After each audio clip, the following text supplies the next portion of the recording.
Mufaro wedu kuva nemi pano pa Destiny TV. Zita rangu ndinonzi Stella Musha. Kune vasati vaita subscribe, chishuwo chedu kuti muti subscribe, like and share nyaya dzatinokunzirai pano pa Destiny TV. Uyewo bayai notification button kuitira kuti pese patinenge tangoisa nyaya you will be notified muona nyaya dzatinenge tichiisa. Nhasi uno mustudio tiri kuda kutaura pamusoro pezvizhinji zvinopinda mumafoni medu zviri kufamba nekuda kwesocial media. Panopinda mavhidhiyo akawanda-wanda. Mamwe emavhidhiyo yaya anotochemedza kunge vhidhiyo riri kutenderera iko zvinezvi ivhidhiyo riri kuonekwa vana vakomana nekuti vana vatori vana vechikoro vari kuonekwa ivo vachiita bonde nemwana musikana ari kuita kunge apiwa zvinodhaka nekuti movement yake haisi kuoneka.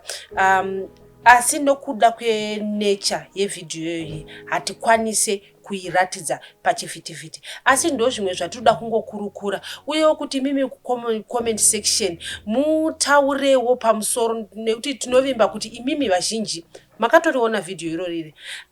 Iroro vhidhiyo iroro harisi rega, pane vhidhiyo zvakare riri kubuda rasekuru vanoratidza kuti ndisekuru vatokura nemwana mudiki-diki anoratidza kuti ane makore ari pakati pemakore 6 kana kuti 9. Ava vakanga vatori kusango, uye munhu aiva akatobata foni akakwanisa kurekodha. Tasha, wakaonawo here mifananidzo kana kuti mavhidhiyo ari kutenderera aya? Yes, I've seen the Musha. Zvinobata moyo. Saka handiri kana mashoko ekuzviexplaina nekuti chero kuti urione vhidhiyo rachona harioneki, and you can't help but to imagine kuti okay, chii chikunyatsoitika pavhidhiyo iri, because hausi kunzwisisa kuti musikana uyo akadhiragwa here, because it seems as if anga akatopepuka, anga akavhara fesi yake so handiti sikakuziva kuti akadhiragwa here kana kuti pamwe akamuka ari kuziva zviri kuitika handiti, kana kuti pamwe anzi tinokuuraya, hauzivi kuti chii chaicho chikunyatsoitika pamavhidhiyo aya. Kunyange tisingazive kuti chii chiri kuitika, iko zvino izvi pane mashoko ari kufamba ari kutaura kuti vakomana ava vaviri vacho vava muoko memapurisa, nekuti pavhidhiyo ipapa zvoita kunge sekunge ndo vari kuburitsa mifananidzo yavo. Wakatarisa mifananidzo like zviso zviri kubuda pavhidhiyo apa ndezvevakomana vaviri, asi zviri kuita kunge panzvimbo pacho pane vamwe futi variko kubackground. Asi ndoda kutaura kuti muri kuita zvakadai so mowana simba rekutora vhidhiyo. Vanokona kuita zvinhu zvakadai so vanototora mavhidhiyo, handizivi kuti vanenge vasingafonge here, kana kuti vanenge vachiti tiri right here, kana kuti maybe vanenge vachiti pamwe tiri kutora isusuka hazvizobudi, and then mukudaroka rinongozongobuda wosheya neumwe munhu kungoti iyewo roenda kunge zvinezvi. Ndofunga nyika yese yakwanisa kuona zvinhu zvakadaro, zvinhu zvacho hazvitarisiki zviri kubuda ipapo. Asiwo tiri kuona kuti pakutenderera pari kuita vhidhiyo iroriri macomments anozobva kuvanhu. Tiri kuona vamwe vainge vakutotaura kuti vedu weka nyaya iyi mapurisa muri kuona here nyaya iyi, tiri kuda justice for mwanasikana uyu. Vamwe vakati girl child ari panguva yakaoma. Asi unozonzwawo vamwe vanenge vachiburisa mashoko ngenini pane mugrupu mandiri mekuti umwe ati mungadaro here munhu atiratidza kuti ari kunakidzwa nazvo. Uye anga asinganakidzwe nazvo kauya handizivi hangu, asi it doesn't look like she was enjoying. She looked as if anga achingoti ngazvingoitwa zvipfuure zvipere, nekuti anga achitorwandisa fesi yake. And so kuona kwangu handitati pane 2 vakomana vari kubuda vai pane papo pachita sokuti patori nevamwe vari kubackground. Saka kana maybe anga asangana, let's say hypothetically there were like 6 guys in the vicinity, right? We only managed to see 2, or let's just say there were 4 guys. Tangu kwanza kuona 2. You don't know kuti what kind of a verbal exchange was there before this action actually happened, right? And maybe she could have seen kuti because musango kam pamwanga aona kuti inini I'm outnumbered, and sometimes you just think, you know what, it's better to comply than to fight it, because kana chiro dai veda kumuuraya. We've had so many cases yavana vadiki vanouraya vanhu because musikana yangu kunzi angachinzi come form 4 angachinzi form 4 manyama in the video. So probably vakomana ava vatoriwo either form 4 ivavo kana form 6 or form 5 or form 3. vakomana ava vari kunzivo form 4 ivo vari kutodedzera kuti form 4 manyama tiri mauto hatizive kuti uto hwacho hwekuita zvakadaro here. Tasha, inini ndiri kuitarisa futi neimwe nzira yekuti tinoona isusu dzimwe nguva zvichinzonzi vanhu havapara mhosva vana vadiki, asi mhosva yerudzi irworworwu tingati here munhu mwana mudiki kana kuri kuti vakabata mwana uyu chibharo. Zvii zvatingatarisire kuti mutemo unge uri unoita, nekuti vakomana varinge vari kunzi vari kuma16 years. Memosha, I think mosha regardless of how old you are, right? Wakanzi wauraya nhasi handiti une 16 years, hatingati mwana iye aende kujeri kana kuti ane 16 years, because kubva pawanga une 0 years old to 16 years wakasvika idzodzo, you've been to school, wakadzidziswa morals, wakadzidziswa kind of behavior generally as a human being on how to exist with other people, right? Before you went to school and even when you went to school, so you know kuti killing is wrong, you know kuti kuba it's wrong, so kana munhu azosvika palevel rekurepa anenge achitoziva kuti hazvisi raitika. Saka kana munhu apara mhosva, that's why kune juvenile prisons, let them go there and see what they have to see, because unfortunately when it comes to crime haichisoti njekuti munhu unomuka wakangonzi nekuti wane 25 years and above you can now commit a crime. No, you can commit a crime even when you're younger, you can even commit a crime even when you're older. For example, this sekuru wataona in his age, imwe iyoyo katoda kuzoibata-bata, asi ngatimbotanga tapedza yevakomana ava kuti kunyangwe kuri kuti vanhu vanga vabvumirana, why record? For the fun of it, according to them. Saka kunyangwe pakunzi vabvumirana pane mhosva futi kaipa papa. Because yekuti ungarekode uchiita zvinhu zvakadaro here. It's not allowed to take videos like that, because that was very aroneke video racho. Now the question is, how safe is Manaskana? I think my mosha panya, right, we should look at it two ways, right? Because the facts are I know some people may agree with me on this, some may not, right? But we have got two sides involved, Panyai. And first of all, yes, we are saying that the guys are doing such a bad thing. We all agree on that, but also we also need to look at the extent in which this girl child, what can I say? We need to look at an extent in which she was also protecting herself, or how she could have protected herself, because like Wakuru says, sometimes prevention is better than cure, right? Because so my first question is,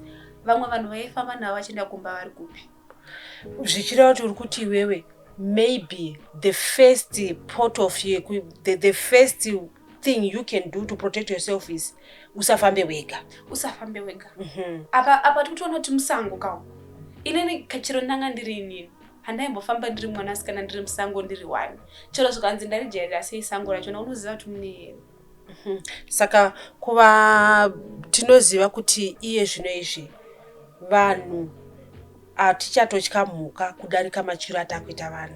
Saka tinoziva kuti kuzvikoro zvizhinji kunyanya zvekumaruwa vanhu vanofamba nzendo dzakakura kuti mwana asvike kuchikoro. Tapota musafambe mega. And then we go kunyaya yekuti kana chiri chokwadi kuti mwana uyu akapiwa zvinodhaka, munhu ungadzivirira sei kupiwa zvinodhaka? Zvinodhaka izvi zvinofamba sei kuti munhu apiwe zvinodhaka? Zvichida pamwe tinokwanisa kununura kana kuti kudzivirira njodzi yakaita seiyoyi kuti munhu apiwe. Chimbotsanangura kana une zvaunoziva kuti zvinodhaka zvinofamba sei. Okay, so nyaya tataura yekuti munhu usafambe uri wani kana uri mwanasikana, unofanira kuchengetedzeka uchifamba une vamwe vasikana ende nehanzvadzi dzako kana dziripo pachikoro, handiti fambai makawanda kana muchienda kwamuri kuenda zvekuti kana une chinokuwana ka pane vanokwanisa kusvika kumba vachiita sei vanokwanisa kusvika vachimhanya vachiripota vachiti pane zvaitika handiti ende kuti munhu azokuataka azokubvisa vari chero vakanzi vaita group kana muri kana 6 vasikana munokwanisa kuita sei you can fight back handiti that's number 1.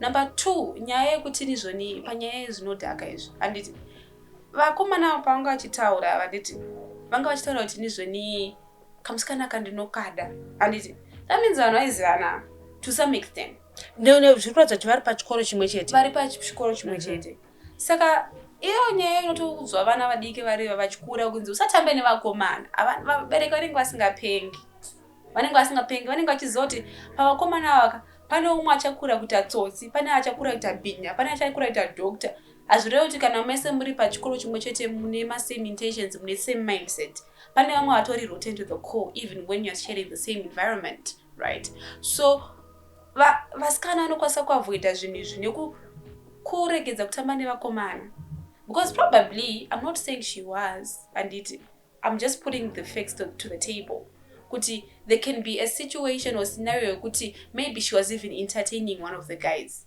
and of which in most cases especially ku vana vadika and kana mukomana akauya let's say ask out musikana kati handisikuda akatongoratidza kuti handisikuda haazoite pursue further unless kana vakomana ava vachizonzi vakanomugarira vakamutrikawo nedzimwe nzira but kana kuri kwekuti she was entertaining the guys then that's when we say kuti vanasikana vanofanira kuzvichengetedza nekuti sei nekusapa vakomana mukana nguva isati yakwana nguva yekuzodana nevanhu inouya yakawandisa vachazokura vachaita ma25 unotosvika palevel rekuti udzi neiwe auitewo here mukomana handiti inini pandanga ndichibvunzira nyaya yekuti madrugs anopiwa sei tinoona tinonzwa nyaya yekuti umwe munhu akwanisa kukupa chinwiwa akupa drink isu takakura ichiudzwa kunzi usapiwe drink rakavhurwa mazuva edu isusu tichakura paive nekoko dzemubhodhoro saka waitoziva kuti painovhurwa inotomeka that sound yekuti pfa wobva waziva kuti it was fresh asi iye zvinezvi kwane mabhodhoro ekuti dzimwe nguva munhu unotengeserwa mvura yepatepi uchinzi imineral water asi iwe watoita yekuvhura saka dzimwe nguva unokwanisa kuofwa drink iwe choti riri sealed iro risire asiwo dzimwe nguva pamwe even muchigubhu chako iwe pamwe munhu angobata changa ari kutamba idrink ronobva nerokumba rongokandwa izvozvo zvinhu madrugs yayo kana kuti maybe you are saying kuti pamwe kana kuti vengu vamugarira kana vanga vakazvironga kunokwanisa kutomanikidzwa kutonwa uchida usingadi saka zvizhinji zvatinokwanisa kuita kuzviprotecta vasikana even vakomana nhasi tikuona tuta nyaya yevasikana nekuti tikuona kuti musikana zviri kuitika kumwanasikana asi nyaya kunyange vana vakomana vari kubatwa zvibharo zviri kuramba zvichiitika zviri kuitika saka ngatizvichengetedzei mukesi yatikubva kutaura izvi vakomana vaitozvitora vhidhiyo asi iya sekuru vari kubata kamwana kadiki kakasvava inini kwandiri kasvava tikutoona kuti munhu ari kutobva kwaari kubva akanangisa foni achivatora vhidhiyo pamwe ndinangu ndisinganzwisise asi simba rekuramba uchitora vhidhiyo zvichitoitika izvozvo rinobva kupi chii chinenge chimboitika uri kuda evidence here yekuzoti vasazoramba kana vaakusungwa kana kuti evidence yakanaka vaimosha because imagine zvakangonzi pana sekuru vakubata mwana chibharo like already the story in itself is unbelievable you know like kunzi sekuru as old as he is to be told that ichembere yekuti pamwe munhu akatosiya muzukuru achitosiya mwana wake kana kuti ndikusiyira sekuru vangamuitei handiti mapaona saka zvino zvaitoda vhidhiyo nekuti kana I'm not supporting kutorwa kwemavidhiyo panguva dzakadai but zvimwe zvinhu zvachitoda concrete evidence nekuti chero hama dzeshona dzogona kutokurambira kuti newe ungati sekuru vedu isusu ndiwo angaita zvinhu zvakadaro handiti pamwe munhu uyu kutora kwakatota vhidhiyo ka ndofunga akasike kutanga ndofunga vanhu vaitoziva kuti sekuru ava ndo zvavanoita shuwa munhu wechikuru angatora mwana mudiki kuenda naye musango kamwana kadiki kakai kadiki diki usingatomboiti. Ndiri mugroup rakanzi I grew up in Mfakosi. Okay. Saka pane uyu aresponda kuvidhio rasekuru vavo. Hanzi dai ndandirini sekuru ava vaisatombopamukwa ipapo ndavaisa chidhina musoro. Umwe wachibva ati vanoda kudemburwa pfuti iyoyo. Unotoshamisika kuti ichiri kubuda mabara nekukura kwavo kwese ikoko here. Oh my God. Uyu achibva ati bhidhiyo iri kupisa tsitsi nyika yava kumawere. Umwewo achibva ati ndo vanhu vanoda kukumurwa hembe ava voiswa mapurasitiki anopisa. Ini todaizonzwisisa. And then pane uyuyu ati zvasekuru avo ndezvemushonga chaizvo, kuromba chaiko, nekuti hazvisi normal. Chii chinenge chamboitika? Chii chinenge chamboitika kuti hapana explanation? Kupenga chaiko, pure madness. That is pure heroism. There is nothing we can explain to say, okay, he's not saying, how can you do? Makona kamwana kacho kakachitoradza kuti akasi kutoziva, but kumira kwakaitaka kanotoradza kuti that was not the first time. It was not the first time that hapana pain yakatanga video yachonaka unoto because patanga video yachona I just thought it was someone lying in the ground, on the ground, right? But then unoona muna kusunga pakubuda kamwana kadiki diki. You know, we've had cases yokuti unodzonzi baba vakarepa kamwana kana 1 year or something like that. Ukuenda kure kesi yatakaita musoro yemusikana kaya munomu. Aiswa kuti nini baba munini wakatanga kundibata chibharo ndine 4 years. Exactly. Utaka kufunga kuti unonzwei pamwana mudiki? Akupenga. Besides zvemushonga kutopenga chaiko kupenga hakuna chano chakadaro. Hakuna. Azviite. Why would you do that to your child? But then the reality of the situation, my Musha, is that things like this are happening. Vanhu vari kuita zvinhu zvakawanda kungoti havasi vese vanokwanisa kutora mavidhio nekutorwa mavidhio sokuona kwataita. But people are doing the most out there. And unfortunately, for some of these people like mwana uyu mudiki arigona kusokura within that system, and she would have already normalized that kind of system. Munoti pane extent ya abuse yekuti mwana anoabuswa kusvika palevel rekuti anenge achitoti iye anenge kutofila like this is the right thing to do. And mwana you know, there's no way you can help them. Nyaya yatikutaura nezvayo kunge vidhio ratendera revakomana rakaitika kumaNikaland. Saka pana patikunzwa like vanhu vanga vachitanga vari kutaurirana zvakawanda. Vamwe vari kuti aiwa ana kurepwa ari kunzi akapiwa $5 vanga vataurirana. Then umwe abva ati hama 1 polisi yatobva pano izvozvi. Umwe wakati hanzi province yati nhasi hamurari vakomana vasati vasungwa. Education iri kuuya mangwana. Umwe zvikanzi vaenda kunobatwa izvozvi. Hanzi dispo vaudza marange polisi kuti hamurari nhasi musati mabata vana ava. Zvakawanda zviri kutaurwa vamwe vachitaiwa musikana uyu vanga vawirirana. Vasikana vanhu ava vaitozivana. Asi inini mutauro wangu wandiri kutaura ndikuti kunyangwe vaizivana zvinhu zviri kuitika apa hazvisi zvinhu zvekuti ungatore foni wotora vidhio uchiita zvakadaro. Asi ndoda kudzokera zvakare kuri kuti Tasha, kuri kuti vakomana ava vari kubata musikana wechibharo. Ini ndoda kuya kuti ndiri kudivi raamai vane mwana ari kuita zvakadaro. Ndikuedza kuzvifunga kuti uri mai vemwana komana ari kubuda achiita zvakadaro. Unonzwa sei? Unorara sei? Vana vedu vanombozvifunga here vasati vaita zvinhu kuti chero chawaita it also affects mhuri yekwaunobva. Unfortunately, my Musha mazivano vanhu vachachengetedze unhu. And then my parents akawanda achanyanse kugara pasi nevana vavo vovaudza kuti izvi neizvi. Sandi kuona kwamaita muvidhio handiti it's not just one guy angari pamusoro pemusikana uya vanga vachichinjana. Pachivanhu chedu zviripo here zvinhu zvakadaro? Hapana. Vana vari kuzviwana kupi? Vari kuzviwana pamafoni. Vana vari kuzviwana kupi? Vana vari kuzviwana pama-TV. Handiti the early exposure of young children to pornography, so we can say, and that is causing them to want to try most of these things. And without proper counseling, without proper parenting, vana vanopesa vangoita chero yavaita, because probably baba havana nguva yekuti vagare pasi nevanakomana kuti vanangu musadai, you know. So vana mai vari pamahwani, because at the end of the day chero mai achona vakati vari kuda kurova vana, they're the same kids vanoenda vachinoripota kuti isusususu taabuse postari. Oh, it's the generation yema2k. They believe that, you know, corporal punishment is the end of the world. Pane rimwe video futi riri kutenderera randakuratidza Tasha revana vari kunzi vanga vaenda kukempi here. Don't even start with that. Zvichida nekuda kwemutemo wekuti hatibvumidzwe kuisa vana vevanhu pano pachivhitivhiti pavidhio iroro, asi muvhidhio muri kubuda vana vari kunzi vanga vaenda kukempi, vari kutamba tutanye yekuti umwe arara pasi umwe wozotambira pamusoro. Vakapfeka havo asi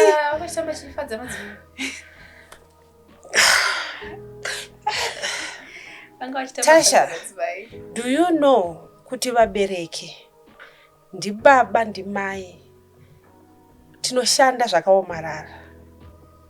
Dzimwe nguva kubhadhara mafees uchibhajeta, mai uchifamba dzimwe nguva nebhutsu yatsveyama uchiisa pasaidi kuti ifizi yemwana. Vana hamusi kuonawo here kuti zvamuri kuita muri kubaya-baya, muri kupwanya mwoyo yevabereki. Mamosha, I want to come from a Christian perspective, right? There are a lot of spirits that are at play in this world more than we understand, right? Because, for example, I would want to take that video, vana veku kemba vanga vachitamba fadza madha, and atokwazi kutaurika nekuti ipornography iri kuitwa navanhu vakapfeka ndozvatingangotaura, fadza madzimai, but it's almost like they are just, it's like bedroom setting. Zvangosiyana zvekuti vakapfeka hembe, hatina kuona hedu munhu akatanura, but vakapfeka hembe. Saka ndavanga vakadhakwa mambo yese vona vangachidhadzarika. But anyways, what I want to say is that a lot of things I've talked about spirits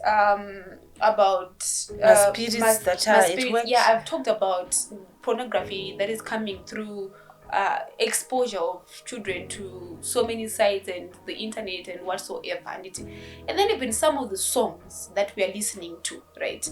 Iyo song yachona anga chitotamba iyoyo, we can't even unongogumisa pakuti fadza madzimai zvecyclone izvi wakatosvika pacyclone wakutonyarara ichatotauriki, so these songs are carrying a different spirit that is ushering people to doing so many behaviors that I'm sure if they are religious people, they can agree with me on what I'm saying.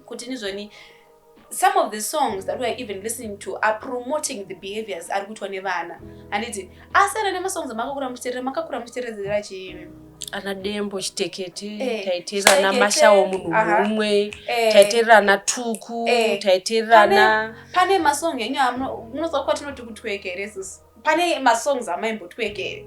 Is there anything like that? I think the only time that came nyaya yekuti munhu unotamba zvekuti you say yakanga yarumba yakaenda nayo ndosista, but otherwise kumwe kwesoko. You know, we're having this conversation the other day when you were saying kuti Tasha is also madance ataitamba tichikura, madance ekuti chero amweni akagara apa I can dance like that. I remember telling you kuti my mom, she has this dance emaoko, you know, and we go like you know, and I'm like kuma kweganda kutamba here, because it's also we are like, okay, where's the body, where's the footwork, you know, that's like, you know, the amapiano vibe, you know, the Afrobeat vibe, you just have to shake a lot, you just have to shake something, you know. So now I'm saying kutinizweni, you see the difference between your generation and our generation in the terms that in my generation yenyu it had this mamaka cooler down, and it is also this is not cooler down. The music that we are listening to, the videos that we are watching, they are promoting so many things, and now there are so many spaces that we are being ushered into that are promoting us to act in very rowdy manner, really. For example, let me give you a good example. And it kana ukatirira nziyo inenge yana Celine Dion dzadze kuti my heart will go. And it wotengerera kana inonzi chi toti chi ndepi nziyo yamungati genre remasongs ekuti mungati the UB40 tainzwa na Dolly Parton. Yeah, those are soft songs. And it oboterera kana maybe for otaira kana dancehall. And it inenge chiti hey mangoma hey chi. Do you know the feeling that you get from listening to Dolly Parton and the feeling that you get when you're listening to dancehall? And it I'll try to remember. I'll try to get like a proper song do my comparison on. But then my point is different songs make you feel different ways. And it like wakanzwa nziyo church, how do you feel? Wakanzwa nziyo church exactly kana wakapfeka sketi mini unofila boy kana uchinzwa nziyo church. Wakanzwa maicharamba unofila boy here ko wakanzwa fadza madzimai ngari kufadza madzimai. So whenever they were just, I would want to say they were under the influence, because there are so many things that are happening that we're not seeing, because probably we're seeing things from a very physical realm, but then so many spirits are being ushered because of the music that we listen to, the places that we spend our time on, the association, because probably matambira yaka hana kutanga nevanhu vese achitamba kudaro pane tu vakatanga vachidaro mwakati ndozviona ndogonoita zvina. So association futi panyaya yevanhu pavana vedu inyaya yakakosha kuti who's your child associating with, and as parents it's your duty and kuti uone kuti mwana wangu ari kufambidzana nani. Kudhara isidza kuti maparents edu akudza kuti ina ndiri kukona kuchitamba naningi nekuti unhu wake wakadai, and you would listen. And they were more, they were mostly right. That was bad influence. But my parents are there's something I meant to ask you. Isokudhara taitozezwa kuhagwa. But mimi is like unotosunza makomudenga and touch and say touch wherever you want to touch. Chiri kuita kuti vana vasikana vasavhunduke kubatwa.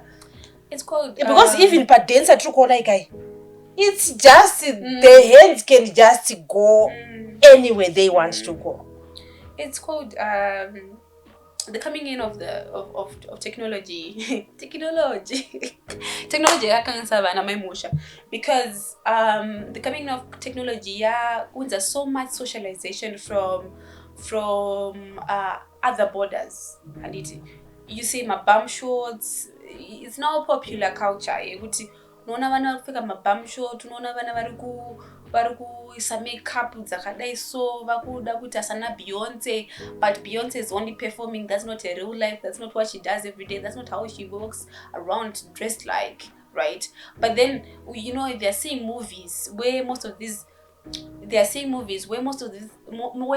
things are very normal, and vakuona other cultures, the cultural dilution and cultural assimilation through social media and television, right? So you're saying vana vakutoona ko kana musikana wezera iri achikwanisa kukizwa ko ina nokizwa nimake kana achikwanisa kudaizo ine nemake. So now they're thinking it's normal because they're seeing it so much on the televisions and on their phones. So the next thing is panoya mukomana because boundaries now are created by things that are within your head and things that you are taught and things that you read and things that you see, and so kana usiri kutsurwa kumba uri kuona pornography pa TV and nepa phone, and uri kunzwa music utona nekwai kuenda uri ku auskutsurwa. What kind of a generation are we creating?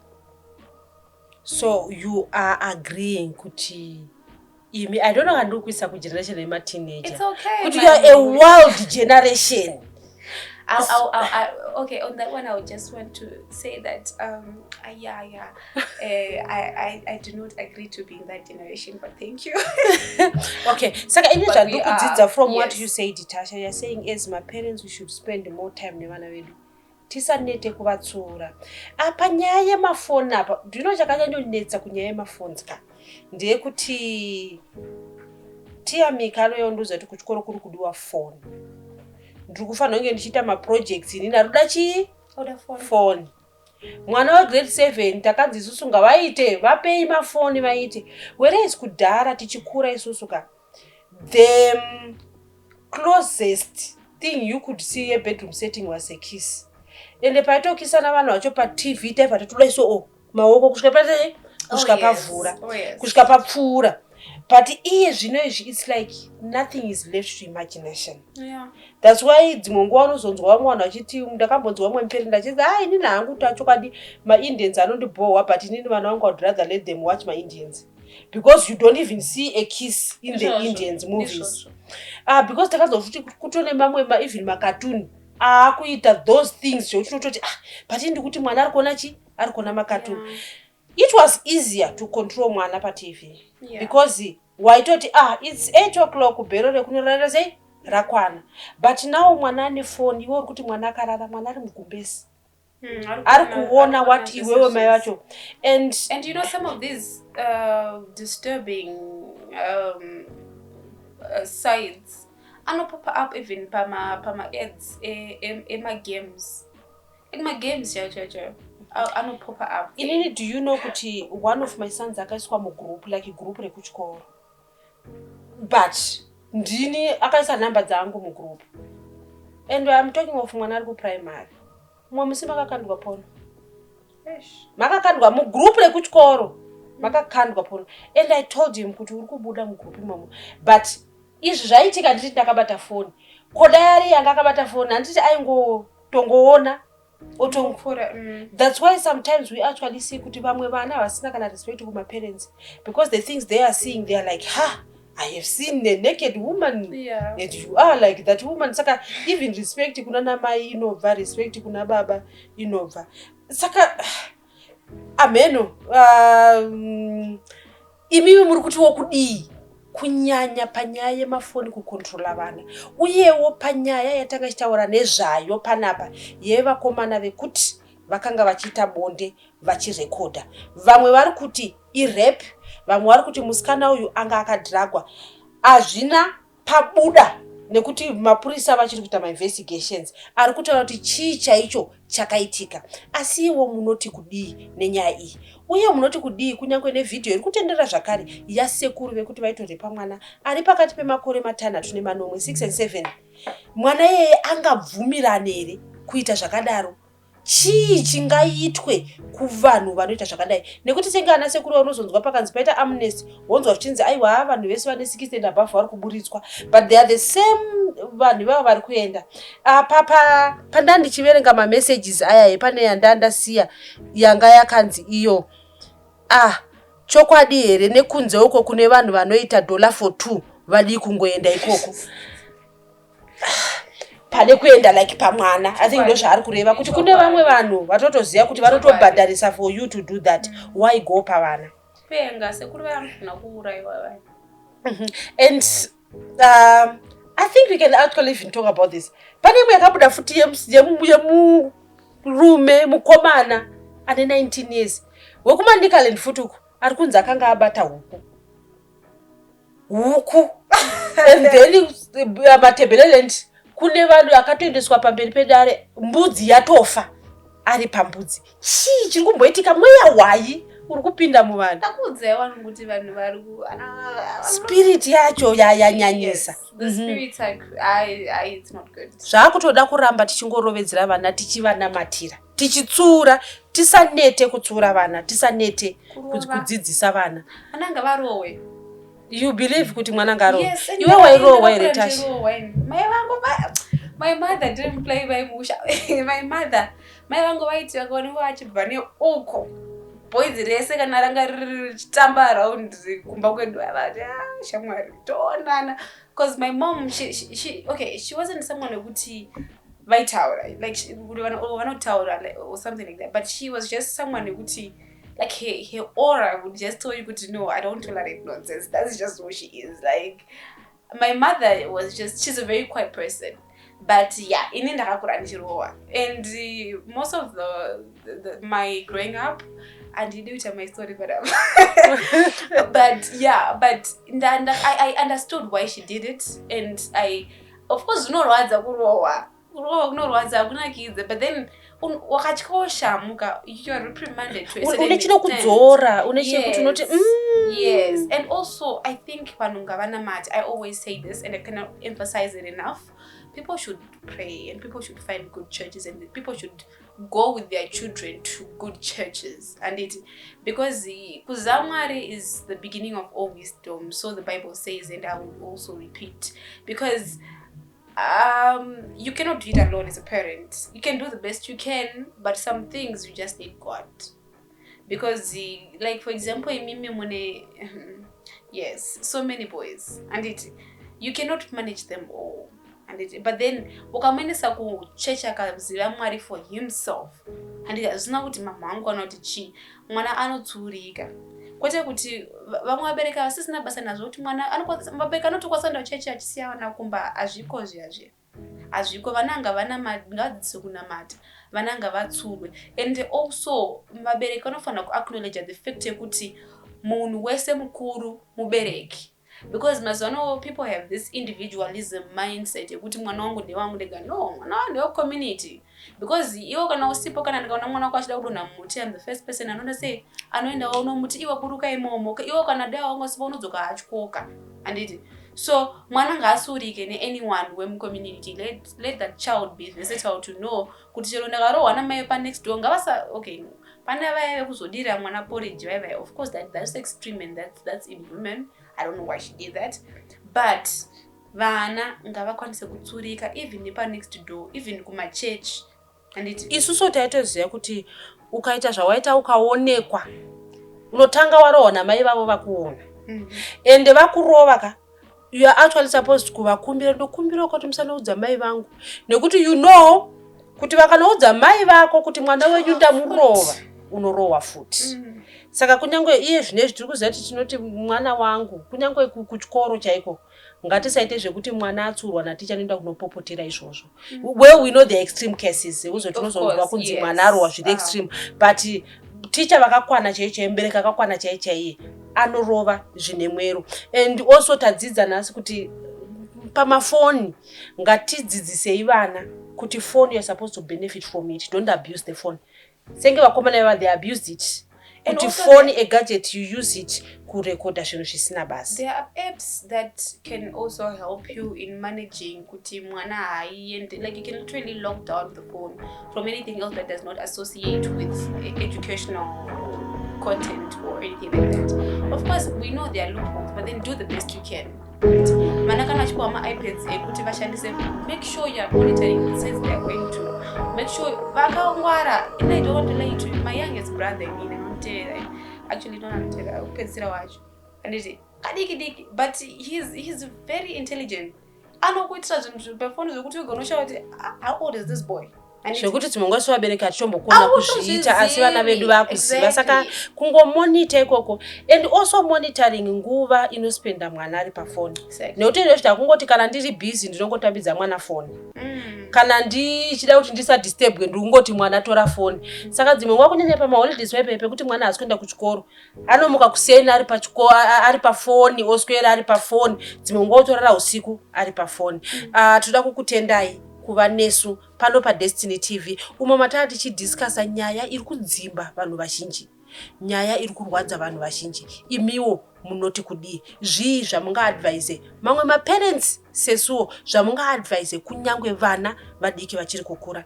Zita rangu ndinonzi Stella Musha, tisangane pazvirongwa zvinotevera. Ndichitenda chisikana Tasha. Thank you.